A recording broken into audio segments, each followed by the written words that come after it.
आज हम आए हैं नालंदा विश्वविद्यालय, प्राचीन नालंदा विश्वविद्यालय जो 350 से 370 ईस्वी में बनाया गया था और यहाँ 108 भाषा की शिक्षा दी जाती थी। 10,000 से ज़्यादा विद्यार्थी विश्व के हर कोने से आकर पढ़ाई करते थे और 2,000 से ऊपर शिक्षक थे। इस यूनिवर्सिटी में चाइना से आए थे ह्यूएन, वो भी 1 साल तक यहाँ रहे थे विद्यार्थी के रूप में और शिक्षक के रूप में। दुनिया के सबसे सर्वोत्तम विश्वविद्यालय में जाता था उस ज़माने में भी, और उस समय 3 विश्वविद्यालय होते थे। ये तो सबसे पुराना ये है, उसके बाद आया तक्षशिला, फिर विक्रमशिला। इस विश्वविद्यालय को 12वीं शताब्दी में बख्तियार खिलजी ने नष्ट करवा दिया था। इसके लाइब्रेरी में आग लगा दिया। 6 महीने तक लाइब्रेरी जलती रही, इतना बड़ा लाइब्रेरी था और सब कुछ खत्म कर दिया गया था।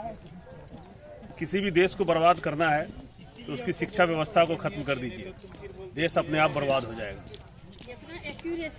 उस जमाने में जो मुगल बादशाह जो भी आए, लुटेरे आए, उन्होंने आपकी 2 चीज़ों पे वार किया, शिक्षा व्यवस्था पे वार किया और आपकी धार्मिक संस्थानों को भी। जहाँ भी मंदिर थे, मंदिरों में जाके तोड़ फोड़ किया, क्योंकि आप मंदिर में जमा होते थे, उसमें एकता बनी हुई थी, लोग एक साथ जुटते थे।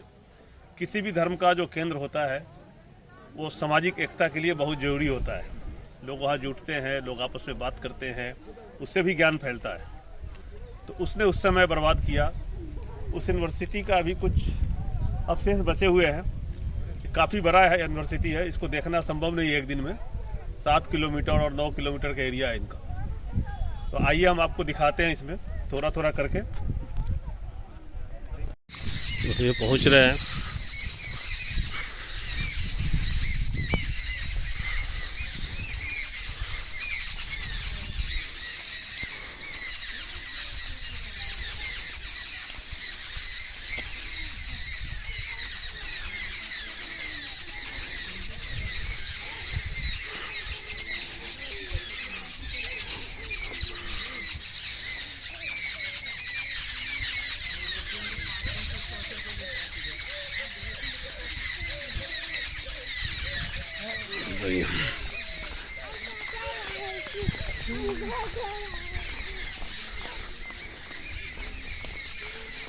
तो आज ये संरचना जो देख रहे हैं आप, ईंट से बने हुए, –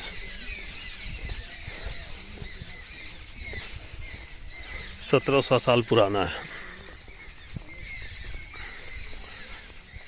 1700 साल पुराना है करीब।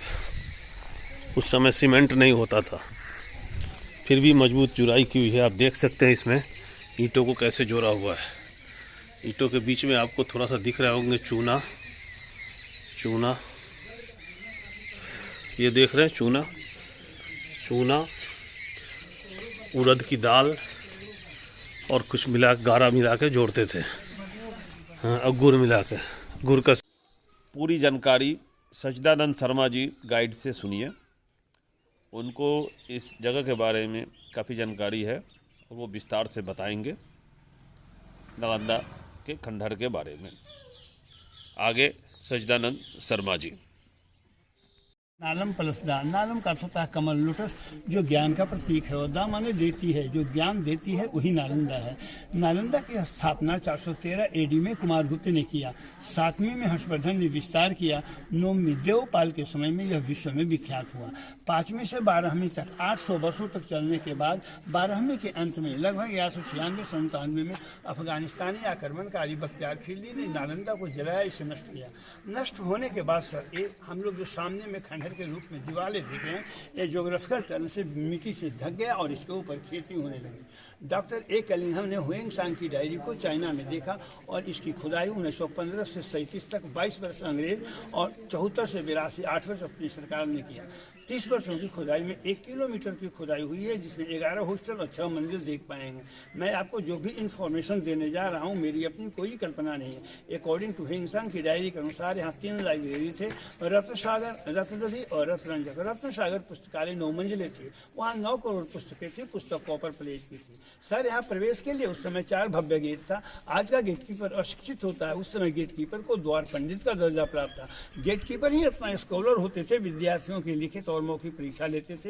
हुएंगसांग ने वर्णन में लिखा, फर्स्ट बार नहीं सेकंड बार एडमिशन हुआ, 10% विद्यार्थी सफल होते थे, 90 गेट से लौट जाते थे। 10% जो अंदर आते थे उन्हें बौद्ध धर्म अपनाकर अध्ययन करना होता था, उनका पूरा खर्च विश्वविद्यालय देता था। चूंकि इस विश्वविद्यालय के अगल बगल जो 200 गाँव का रेवेन्यू आता था, सभी राजाओं ने डोनेट कर रखा था। घटने पर राजकोष से अनुदान की राशि मिलती थी। विश्वविद्यालय सोचा जाए जहाँ का गेटकीपर ही अपना स्कॉलर हो। आचार्य का फिर क्या कहना, आचार्य पंडित शीलभद्र थे, 18 भाषाओं के ज्ञाता थे। नागार्जुन थे, वो तांत्रिक भी थे। धर्मपाल, अंतरिक्ष, शांति, देवाती, दीपंकर आदि विद्वान।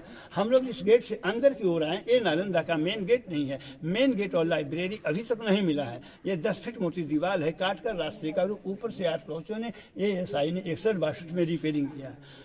जिस समय नालंदा की स्थापना हुई थी, सीमेंट का आविष्कार न हुआ। चूना, सुर्खी, बालू, गुड़, उड़द के दाल, बेल के रस से दीवार को उस समय के दीवार को आप देख रहे हैं। हम लोग 2nd फ्लोर पर खड़े हैं। सीमेंट जहाँ जहाँ देखेंगे वो आर्कियोलॉजिस्टों ने रिपेयरिंग किया। आइए सर मैं यहाँ से एक्सप्लेन करता हूँ।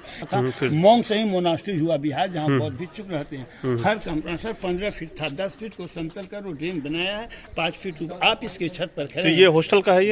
ये हॉस्टल का है। होता क्या था, 200 वर्ष बीतने के बाद एक के इम्पोर्टेंस को रखकर उसे कवर्ड करके ढकने के बाद दूसरा कंस्ट्रक्शन हर्षवर्धन और फिर देवपाल ने बनाया है। चला जाए आगे।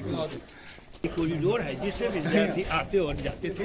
रोड को आर्कियोलॉजिस्टों ने रिपेयरिंग कर बनाया है। सर देखिए मेरा यहाँ आवाज़ गूंज रहा, इको हो रहा है माइक की तरफ। हेलो हेलो सर, आप लोग ऐतिहासिक स्थल को देखने के लिए आए हैं। मुझ गाइड को बोलने का अधिकार नहीं है, लेकिन यहाँ पर्यटक के रूप में है। यहाँ पर जौनी मेरा नाम फिल्म का शूटिंग 1969 में देवानंद और हेमा मालिनी का हुआ। देवानंद जी और हेमा मालिनी के साथ फिल्म जॉनी मेरा नाम की एक गाने की शूटिंग यहाँ हुई थी। आप देख सकते हैं यह क्लिप। ओ मेरे राजा राजा राजा इतिहास के पन्नों पर और नेटवर्क पर है, वो सारिपुत्रा स्तूप के नाम से जाना जाता है। स्तूप और टेम्पल में अंतर होते हैं। स्तूपा में दरवाजे नहीं होते हैं, टेम्पल में दरवाजा। चकोर चबूतरा ये जो 3 इधर 2 इधर देखा जा रहा है, ये चकोर चबूतरा मेडिटेशन के लिए था, साधना के लिए, जिसे योगा कहा जाता है। उस समय डिग्री प्राप्ति और धनोपार्जन के लोग नहीं पढ़ते थे, ज्ञान और मोक्ष की प्राप्ति के लिए पढ़ते थे। लंबा 5 में चौड़ा है। 1 किलोमीटर की जो खुदाई हुई है उसके नक्शे के सामने हम लोग खड़े हैं। सामने था ये सब खड़े हैं। यहाँ सामने मुन्ना जैसा है दोनों। अकॉर्डिंग टू हिंगसन के अनुसार यह 10 किलोमीटर लंबा 5 चौड़ा है। 1 किलोमीटर की जो खुदाई हुई है नक्शे के सामने हम खड़े हैं। 9 किलोमीटर भी और मिट्टी से दबा। उस सामने देखिए टीलानुमा देख रहे हैं जहाँ पेड़ पौधे उगे हुए हैं। चूँकि अपना नीट एंड क्लीन देखने पर टूरिस्ट को यकीन न होता है कि पहाड़ नुमा था, इसलिए उस भाग को कंपास कर रखा है। सर आया जाए। नालंदा ये 2 भागों में मिला है। पूर्वी भाग है मोनास्ट्री हॉस्टल और चैतमाया कैंपस। यहाँ पर आए सर, हम लोग यहाँ से प्रवेश कर गड्ढे में कमरे को देखा और यहाँ आकर खड़े हैं। ये 2 मेडिटेशन और 3 मेडिटेशन के चबूतरे हैं। इस साइड में 11 हॉस्टल है। 1 2 3 4 5 6 7 8 9 10 11। गेट पर बुद्ध की मूर्तियाँ डैमेज हैं। ये हॉस्टल है जहाँ विद्यार्थी रहते थे। और आज से 1700 साल पहले हॉस्टल भी होता था। 1600 सर, आज से 1600 वर्ष पहले हॉस्टल ही नहीं होता था। ये प्रवेश परीक्षा जो मतलब कि लोग लेते हैं। हाँ। और वो प्रवेश परीक्षा एम्स के परीक्षा और IIT के परीक्षा से भी कठिन था। हाँ। कठिन था। सोचिए सर, 90% लौट जाते थे। हाँ, 90% लौट जाते थे, 10% ही अंदर आते थे, है ना। इसलिए उस समय तो पढ़ाई का कुछ कहना ही नहीं। तो मैं यही कहना चाह रहा था, आप तो ज्ञानी है, नहीं सर, कि किसी भी देश को अगर बर्बाद करना है तो आप उसकी शिक्षा व्यवस्था को ध्वस्त कर दीजिए। देश अपने आप बर्बाद, और संस्कृति को कर दीजिए, देश बर्बाद हो जाएगा। इस साइड में सब टेम्पल है। तो यही किया गया है और अभी भी हो रहा है। बिहार में सबसे ज्यादा IAS IPS बनते थे, सबसे अच्छा बनते थे। अब सर आप और मैं बिहार के प्राइमरी स्कूल से पढ़ के ही मैं कहीं हूँ और कहीं से आया हूँ। आप कह रहे हैं तो मैं क्या कहूँ गाइड, है ना? इसी के नाम पर बख्तियारपुर रेलवे स्टेशन है। तो अभी हम नालंदा यूनिवर्सिटी के अंदर हैं, तो खुदाई हुई है उसको देख रहे हैं, और मेरे साथ यहाँ के गाइड हैं, वो आपको बता रहे हैं समय के समय पर। अब आइए दिखाते हैं आपको। 1905 के बाद बंटवारा हुआ है। चला जाए हम लोग हॉस्टल की ओर, ये देख लेते हैं। हाँ यहाँ आ जाएंगे सर, इसको एक्सप्लेन करने के बाद जाएंगे।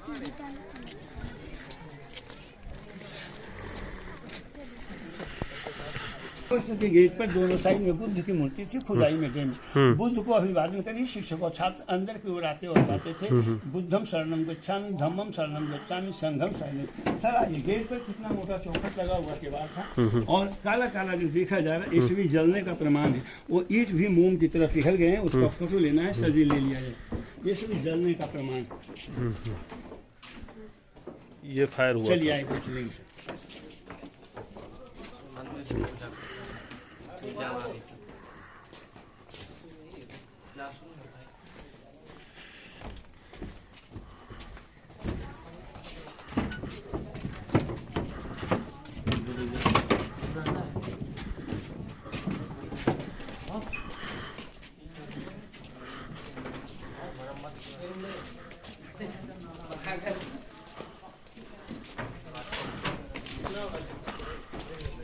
टाइम टू टाइम इसका रिपेयरिंग होता है। ASI 2015 में रिपेयर, इसको 2015 में, हाँ इसमें ASI यहाँ साथ है। हाँ इसमें रिपेयर किया है, क्योंकि ईंटें गायब हो जाती है ना, गल जाती है। सातवें के कमरे को हम फर्स्ट और सेकंड में देखा। इस सातवें हर्षवर्धन के टाइम का कमरा है। एक कमरे में एक छात्र रहते हैं। आइए एक कमरे में हम लोग चलते हैं। इसके नीचे सर कुमार गुप्ता के टाइम के कमरे हैं, और एक कमरे हर्षवर्धन का है, ऊपर देवपाल का। गेट और चौखट के बाद था विद्यार्थियों को सामान और मसाल जलाने के लिए। एक कमरे फिर सातवीं के, ये हर्षवर्धन के टाइम का कमरा था। एक कमरे में एक छात्र रहते थे, और आनबारी थे पुस्तक रखने के लिए। कमरे के दीवार इस प्रकार बने थे, टेम्परेचर को कंट्रोल करता था, गर्म में ठंडा और ठंडा में गर्म। चूंकि 3 फीट से 12 फीट तक मोटा है। आप यहाँ छत को सर डैमेज दिख रहे हैं। चलिए छत में आगे की ओर दिखाता हूँ। ये अभी काफी पुराना, ये काफी ऊंचाई था लेकिन। एक राजा 15 फीट बनाते थे, परंतु 45।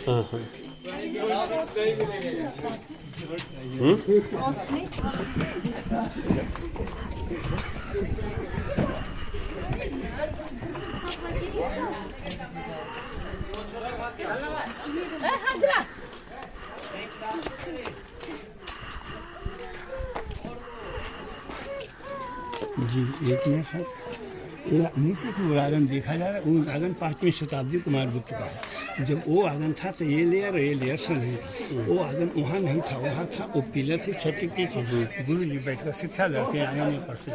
5वीं और 7वीं में जब ये बन गया सर, यहाँ लड़के बैठकर पढ़ते थे, और गुरु जी वहाँ से पढ़ाते थे। उस समय वाद विवाद और डिबेट से ज़्यादा शिक्षा दी जाती। 5वीं 7वीं 9वीं में जब ये बन गया, इसका रास्ता आगे से आया, जिसको पहले मैं एक्सप्लेन कर चुका हूँ। कोई मैंने कन्फ्यूजन से आइए नीचे की ओर चलेंगे। देवी पर भगवान बुद्ध की मूर्ति थी।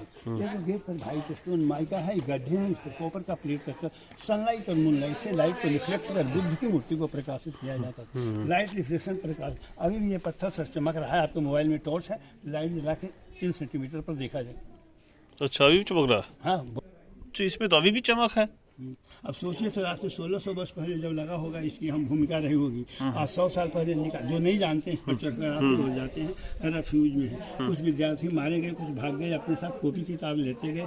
अमेरिका, इंग्लैंड, जापान, कोरिया का यही का टेक्नोलॉजी हर जगह है सर। इसी का प्रारूप अभी। तो ये पत्थर से चमकता था, कॉपर की प्लेट रख के? जी हाँ। क्या बात है, लाइट का है। तो ये है प्रांगण जहाँ शिक्षा दी जाती थी, स्टूडेंट बैठते थे, जैसे गाइड महोदय ने कहा। और ये रूम है जो विद्यार्थी का कमरा था, ये उसका छत है।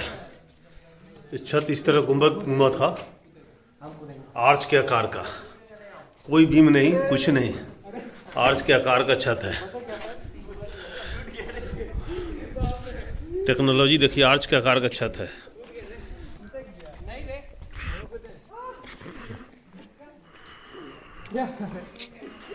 हमको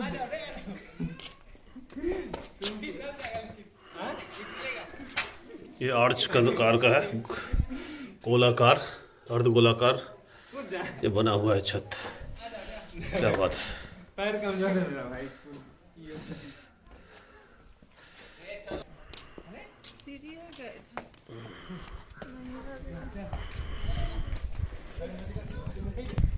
प्रांगण में कुआं भी था जिससे पानी निकालते थे पीने के लिए। पानी तो चाहिए, जल ही जीवन होता है। मटकी में डाल के रखते थे। इसमें एक सूखा हुआ है अभी तो कुआं, इसमें से लोग, बहुत सारे लोग पैसे फेंके हुए हैं जो चमक रहे हैं।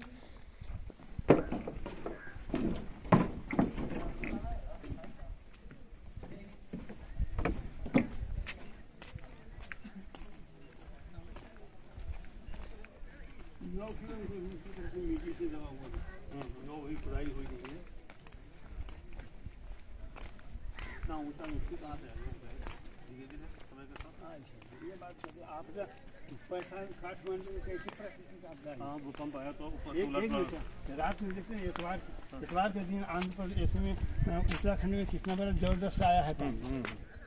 पेपर के पन्ने तो बता रहे हैं। जी जी जी। और ये पश्चिमी भाग है पूजासना मेडिटेशन की। ये नालंदा का मेन टेम्पल है जो इतिहास के पन्नों और नेटवर्क पर है। इसके नीचे में गोल गोल राउंड देखें, दक्षिण साइड में उसमें समाधि है। जो विद्यार्थी अध्ययन काल में मर जाते थे उनको जलाकर राख के ऊपर में समाधि। चूँकि नालंदा 5वीं से 12वीं तक 800 वर्ष तक चला, उस पीरियड में मरना जरूरी था। यातायात का साधन नहीं था कि डेड बॉडी को भेजा जा सकता था। यहीं जलाकर राख के ऊपर में समाधि बना दी जाती। और ये सारीपुत्र का समाधि है। भगवान बुद्ध और महावीर दोनों बिफोर क्राइस्ट आए थे। उनके आने के 1000 वर्ष के बाद नालंदा की स्थापना हुई। ये 2600 वर्ष पुराना है, ये 1600 वर्ष पुराना है। महावीर के जो शिष्य थे अकलंक और निकलंक, तो ये जो है मेन 2600 वर्ष जब बुद्ध आए थे यहाँ पर बिम्बिसार को जो उपदेश दिया था। जी हाँ सर जी। तो बिम्बिसार को तो यहाँ नहीं दिया, वहाँ दिया था। और यहाँ जो दो थे उनके शिष्य, उनके दो लोकल शिष्य जो उनको दिया, सारीपुत्र दूसरा महामुगल उनको दिया। जी हाँ। तो सारीपुत्र का जन्म सर नालंदे में हुआ था और उसका मृत्यु भी उसी कमरे में हुआ जिसमें उसका जन्म हुआ था। तो सारीपुत्र का ये समाधि है जहाँ भगवान बुद्ध ने मतलब कि वहाँ रखकर, तो ये मतलब कि 7 बार बड़ा है। 7 राजाओं ने बनाया है, क्रमबद्ध एक के ऊपर एक ने बनाया। चारों ओर से बुद्ध की मूर्ति थी। और ये चबूतरा थे मेडिटेशन के लिए। बुद्धिस्ट टूरिस्ट का यह तीर्थ स्थल है, उनको परिक्रमा करने के लिए चारों ओर से रोड बनाया गया। और महामोगलाइन का मृत्यु सर सांची मध्य प्रदेश में हुआ। उसका स्तूप सांची में सांची स्तूप। ये सब प्रांगण का ही है, कुछ न रहा होगा। एग्जैक्ट तो पता नहीं हमें क्या होगा।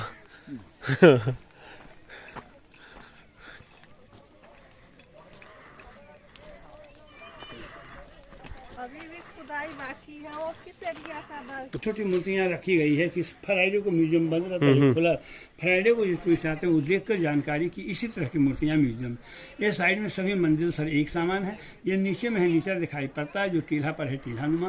हर जगह मंदिर की स्थिति एक ही सामान। जैसा मैंने मैप में एक्सप्लेन किया, पूरब साइड है विद्यार्थियों को रहने पढ़ने का, और पश्चिम साइड में मेडिटेशन और पूजा की व्यवस्था। इम्पोर्टेंट। ये जगह है जहाँ पर वो मेडिटेशन करते थे। विद्यार्थियों के मेडिटेशन के लिए था।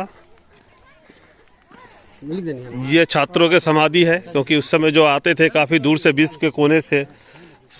ट्रांसपोर्टेशन सिस्टम इतना अच्छा तो था नहीं कि वो उनको बॉडी को घर भेजा जा सके, तो उनको यहीं जलाने के बाद दफना दिया जाता था और वो समाधि बना दिया जाता था।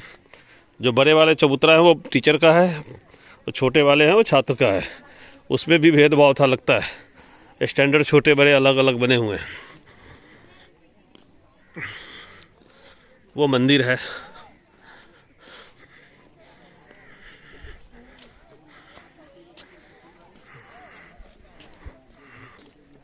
आओ जल्दी आओ। ये मंदिर का हिस्सा है, ये समाधि है। ये 2600 साल पुराना है, 2600 साल पुराना, बुद्ध के टाइम का। ये बिम्बिसार थे राजा, उस टाइम का बना हुआ है।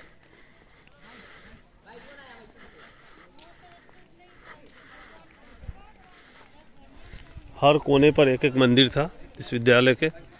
खुदाई मात्र 1 किलोमीटर की हुई है। ये पूरा 9 किलोमीटर और 7 किलोमीटर चौड़ा है। तो एरिया बहुत बड़ा है। वो सब अभी मिट्टी के नीचे दबा हुआ है। उसकी खुदाई होनी है।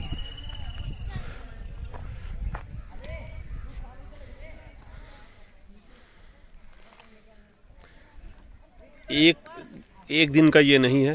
अगर जिनको किसी को घूमना है, देखना है पुरातत्व विभाग, पुरातत्विक चीज़ों को, तो ये आके देख सकते हैं। इसमें काफ़ी समय लगने वाली चीज़ें हैं, आराम से देख सकते हैं, समझ सकते हैं।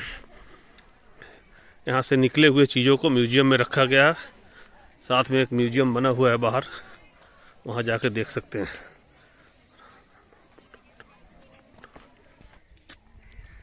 ये मुख्य मंदिर है जो गौतम बुद्ध के समय का है। वो यहाँ आए थे, ये मंदिर था उस समय, और इसी मंदिर में आके रुकते थे। और यहाँ पर उन्होंने 2 लोकल शिष्यों को उपदेश दिया था, जिनका नाम अभी वीडियो में बताया गया था आपको।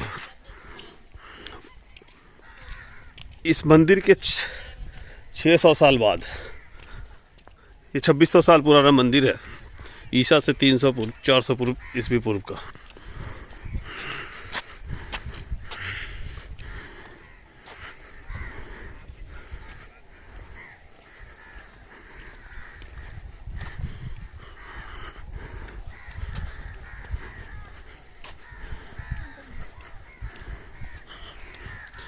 अभी भी बचे हुए हैं। कितना मजबूत था बिल्डिंग, इतने सारे भूकंप आए, कुछ है, अभी भी दीवार उसी के वैसे बचा हुआ है। कोई भी दीवार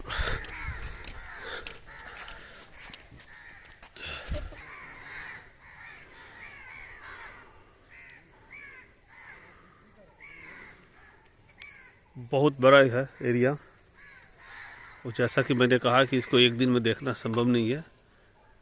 अगर किसी को देखना है तो पूरे दिन का समय निकाल के आए, और जो पुरातात्विक चीज़ों में दिलचस्पी लेते हैं उनको 2 दिनों के लिए आकर देखना चाहिए।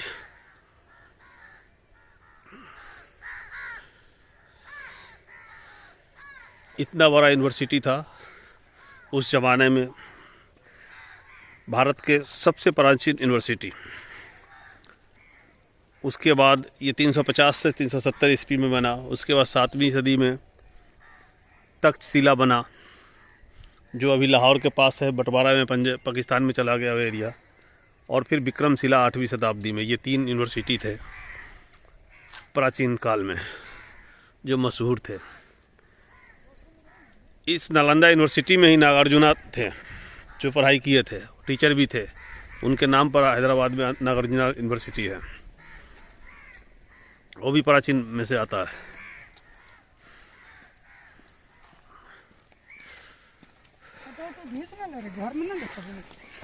अगर आपको ये वीडियो अच्छा लगा तो शेयर करना ना भूलें, लाइक करें और हमारे चैनल को सब्सक्राइब करें। धन्यवाद।